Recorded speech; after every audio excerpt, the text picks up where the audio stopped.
Bonjour à tous.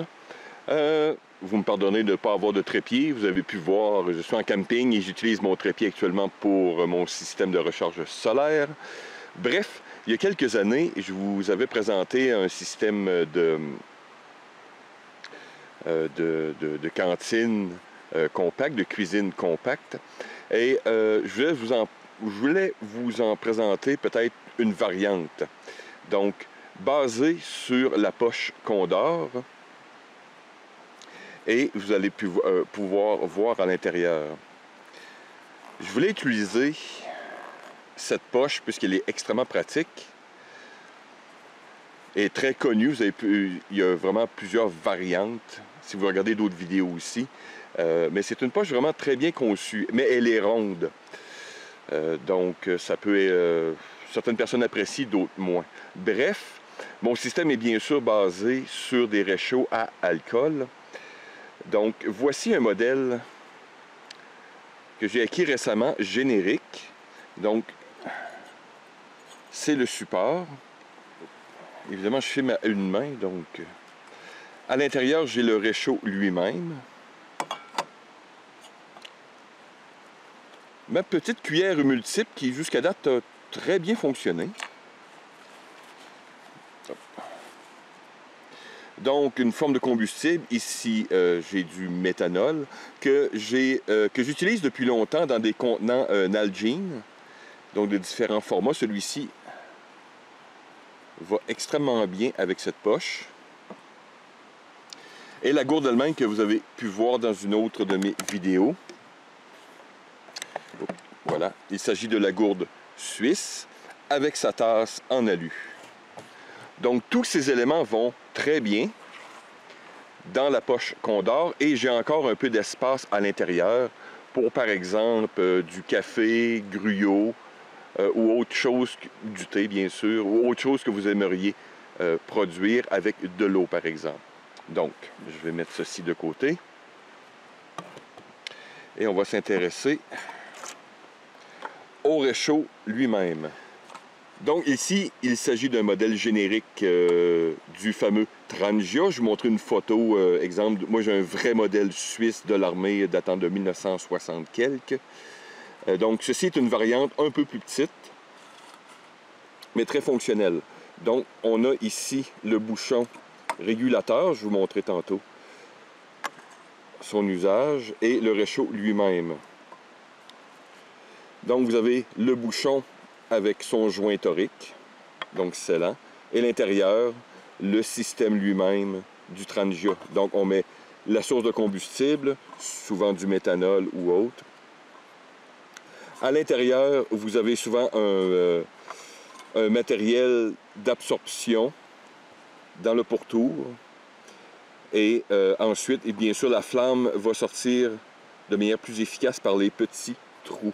Donc, on va procéder. Avant, je voulais vous montrer le bouchon régulateur. Donc, et bien sûr, ça sert pour éteindre rapidement votre réchaud. Ou, quand vous ouvrez, à une main, c'est un peu compliqué.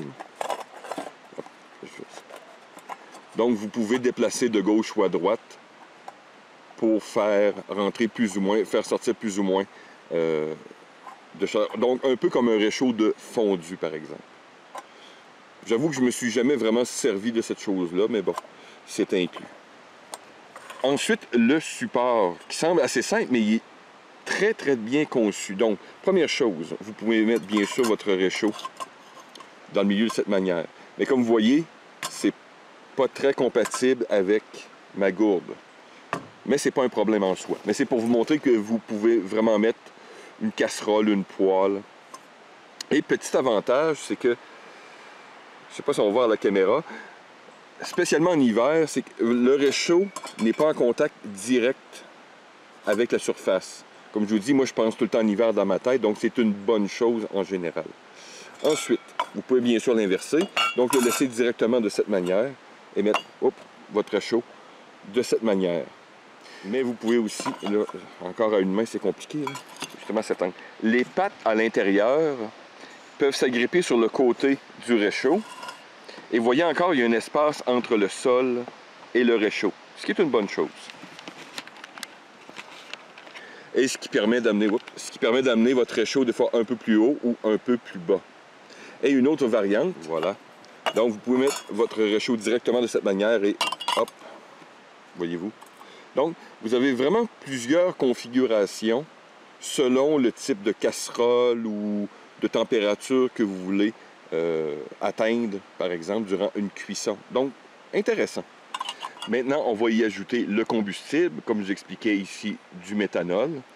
Un certain avantage, spécialement quand que votre réchaud est en très bon état avec le joint torique et tout, vous pouvez remplir une grande quantité, donc faire ce que vous avez à faire et ensuite simplement boucher ou remplir et boucher. Donc, il va toujours être prêt pour une prochaine utilisation.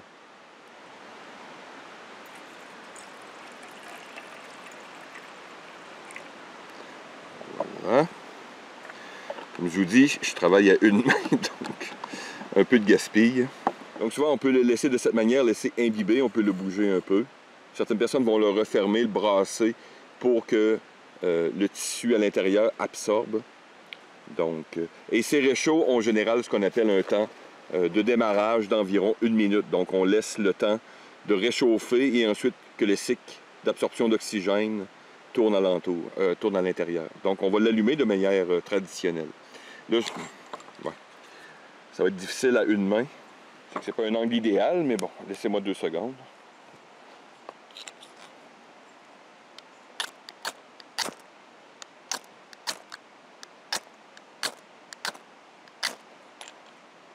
Le méthanol, là, il est allumé actuellement. Le méthanol brûle de manière invisible, donc faire très attention. Je sens la flamme. Donc ensuite, je n'ai pas préparé la chose. Donc, mettre sa tasse. Voilà, pour vos besoins de café ou de gruau. Il y a plusieurs débats en camping ou ailleurs. Ceux qui préfèrent, exemple, le méthanol ou d'autres sources. Moi, ça fait des années que j'utilise du méthanol. C'est une source de combustion qui est stable, mais qui est lente. Donc, chacun selon ses besoins. Mais bien sûr, vous pouvez utiliser ce même système avec des pastilles de combustible que je n'ai pas amenées aujourd'hui, mais vous pouvez utiliser des pastilles de combustible, par exemple, du gel, du Dragon Fire, des trucs du genre. Donc, je vais laisser reposer un peu. Hop. Et on se revoit quand ça bouille.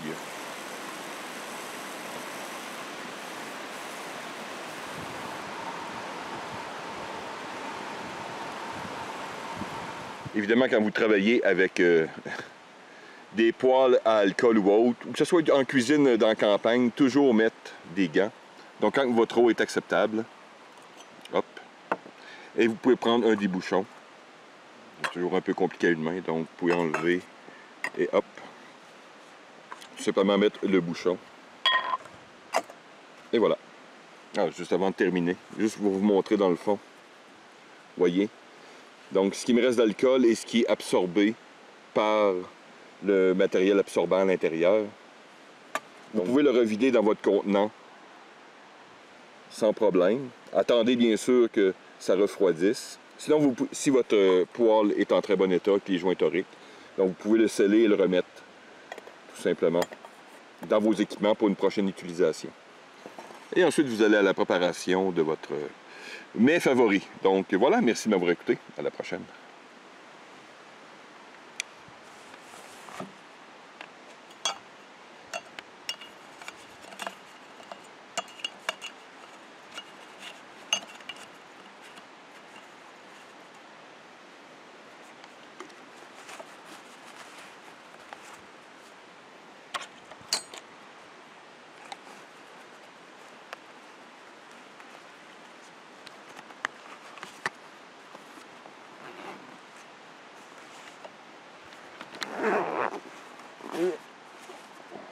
Et voilà.